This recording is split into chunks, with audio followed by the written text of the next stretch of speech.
Salam alaikum wa rahmatullah. Alors aujourd'hui, je voulais parler des imams en France et de ce qu'ils apportent à la société française de positif, parce que vraiment, on n'en entend pas parler à la télévision, et donc j'ai vraiment pas mal de choses à dire, et ça fait longtemps que je voulais faire cette vidéo. Alors avant de rentrer dans le détail, bien sûr, je rappelle que vous pouvez rejoindre mes cours, qui sont déjà enregistrés en lien avec la vie du prophète, Mohammed sallallahu alayhi wa sallam. Donc c'est un petit abonnement que je propose sur ma chaîne YouTube, donc n'hésitez pas à rejoindre, Inch'Allah. Alors maintenant, oui, alors les imams en France, ils font un travail qui est formidable. Wallah, il faut le rappeler, ça c'est très important. La première des choses, c'est qu'ils sont payés au lance-pierre. On est dans un pays quand même qui est laïque, donc ce sont les associations qui vont payer les imams, et généralement, bien sûr, c'est pas tout le monde, mais les imams sont vraiment dans des situations précaires et pas forcément très bien payés. Parfois, ils le sont, et tant mieux, et alhamdulillah, mais c'est plutôt rare. Et on a aussi des imams qui ne demandent absolument pas d'argent, qui font ça bénévolement, bénévolement, c'est-à-dire pour le bien de la société française, mais aussi parce qu'ils ont un rapport avec Allah subhanahu wa ta'ala d'adoration et de spiritualité, et vraiment là, le mérite, il est énorme, et il est grandiose. Et ça aussi, on a des imams comme ça. Donc, ces imams, ils sont au taquet.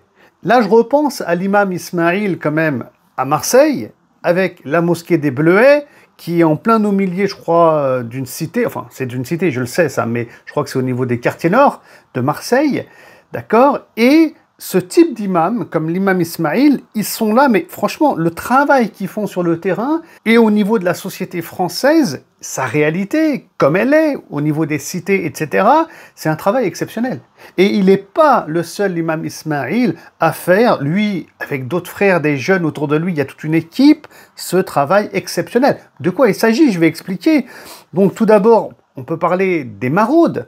Combien de mosquées aujourd'hui en France, combien d'imams aussi qui sont dans ces mosquées et qui les pilotent, font des maraudes? C'est-à-dire, ils vont dans les rues, ils offrent à manger et à boire à des gens qui sont démunis, et il n'y en a pas un qui va regarder s'il est musulman, s'il est juif, s'il est athée, mais peu importe. Il regarde juste le fait que c'est un être humain qui est dans le besoin et il donne, sans compter, sans regarder la confession des uns et des autres. Donc il y a une participation à la société et à sa construction. C'est pour ça que ces imams-là, j'ai pas fini, ça c'est qu'un point. Pour moi, ils méritent la Légion d'honneur. Moi, dit comme ça, je sais que ça va choquer. Ouais, il y en a qui vont pas être d'accord. Mais ils méritent vraiment la Légion d'honneur, ces gens-là, subhanallah. Donc, ils font des maraudes. Ils aident les démunis dans la rue, donc ils créent des dynamiques au sein de leur société, enfin de leur mosquée. Des luttes aussi contre la drogue. Moi j'ai entendu ici et là aussi pas mal d'éléments qui m'ont été rapportés par rapport à la mosquée des Bleuets, l'imam Ismaïl, la lutte contre donc la vente de drogue. C'est dangereux. En face, on a des gens qui sont armés, qui tirent pour rien. Il y a des morts dans ces quartiers-là. Donc ils sont là justement pour sécuriser du mieux qu'ils le peuvent, eux, la vie dans ces cités-là, en fait. Alors que c'est pas leur rôle à la base, mais c'est plutôt le rôle de la police. Mais bon, eux aussi participent finalement à la vie citoyenne, à leur manière. On peut pas leur reprocher ça. On peut pas leur reprocher ça. Il faut pas qu'il y en ait un qui me dise « Oui, mais c'est un religieux. » Non, il reste à la mosquée. Ben non. Le religieux, le musulman, le croyant, l'imam, c'est aussi un citoyen français.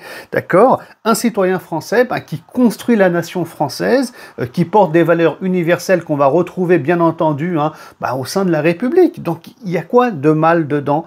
Absolument rien. Donc, des maraudes, lutte contre la drogue.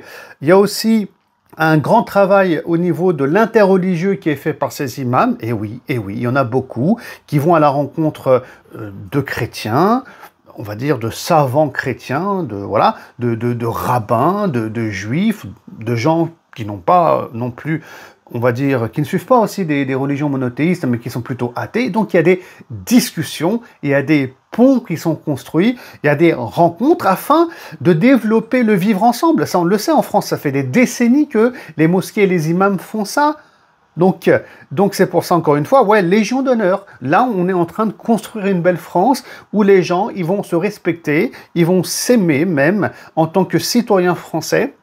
d'accord, et avec leurs différences sur le plan doctrinal, religieux, philosophique, etc.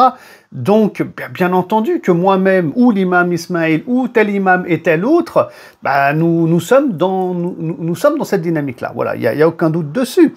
Ouais, non, mais franchement, il faut le dire, parce que en plus de ça, je vais ajouter un autre point, quand il y a des actes de terrorisme, hein, des actes barbares qui ont lieu en France, malheureusement, qui est en première ligne pour rappeler aux gens, bon, ben, aux musulmans, entre autres, quand on est dans la mosquée, que tout ce qui est fait par ces terroristes, c'est des actes qui sont inacceptables, ce sont des actes qui sont criminels. Qui est c'est l'imam, encore une fois, pendant son sermon du vendredi, en première ligne, pour expliquer que on n'a pas le droit, aucun être humain, aucun musulman, aucun croyant ne peut donc s'attaquer à une synagogue, ou ne peut s'attaquer à un lieu de culte, ou ne peut tuer un citoyen, etc., etc. Donc, qui est en première ligne toujours pour apaiser les individus, pour calmer les gens, pour, comment dire, condamner ce qui est mal et blâmable dans la société. Oui, parce qu'il faut aussi calmer les gens, parce que le problème, c'est justement qu'on a des actions positives menées par des imams et des mosquées, mais qu'en même temps, ou en parallèle, on a, écoutez, des politiques et des médias qui viennent des fois tout détruire. Alors pas tous, bien sûr, mais qui viennent tout détruire et tout salir. Et c'est ça qui fait que les musulmans, ils sont sous tension, voilà, ils sont parfois énervés, et puis il y en a, malheureusement, ils sont fragiles psychologiquement, ils vont faire des bêtises, et ça, c'est condamnable, c'est dommage, qu'Allah subhanahu wa ta'ala, il nous préserve et il nous guide, hein, voilà, c'est tout. Donc voilà, il y a un gros travail qui est fait, subhanallah, à ce niveau-là. Moi, ça fait des années, par exemple, que je suis sur le terrain, à parler d'islam, à calmer les gens, à leur apporter une belle vision de l'islam qui est très spirituelle, afin que le citoyen français, musulman, il puisse s'épanouir dans la nation française. Vous voyez, je suis pas le seul, et je pense qu'il faut encourager ces dynamiques-là. Encore une fois, je le dis. Je le répète et je pèse mes mots, ces imams-là, et croyez-moi qu'il y en a, voilà, ce sont des héros en réalité. Des héros qui construisent la France. Donc, il faut les accompagner en fait, au lieu de les matraquer, de les faire tomber, enfin bref, et de leur causer des problèmes. Voilà, des problèmes.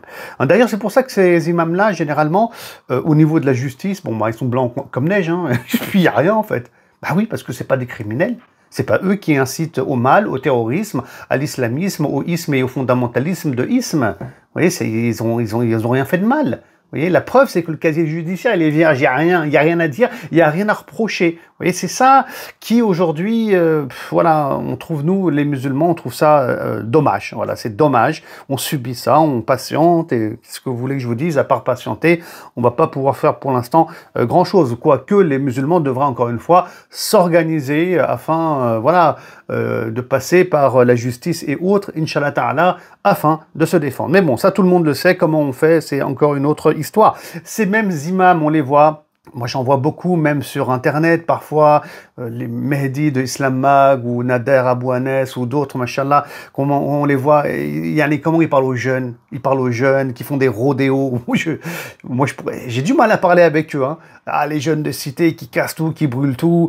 Bon, chacun, il a son public, les gens avec qui il parle, mais eux, là, ils sont sur le terrain, ils vont leur parler. Ils prennent des risques. J'en vois d'autres sur les réseaux sociaux, des imams, d'autres qui ne le sont pas, des religieux en tout cas, qui incitent au bien, vous voyez. Donc ils font un travail de terrain. Oui, ça me rappelle un peu la police de proximité, si vous voulez, sauf que là, on est dans le discours d'apaisement religieux, quand c'est des musulmans, bien entendu, en face, hein, un discours d'apaisement. Qui peut condamner ça aujourd'hui ?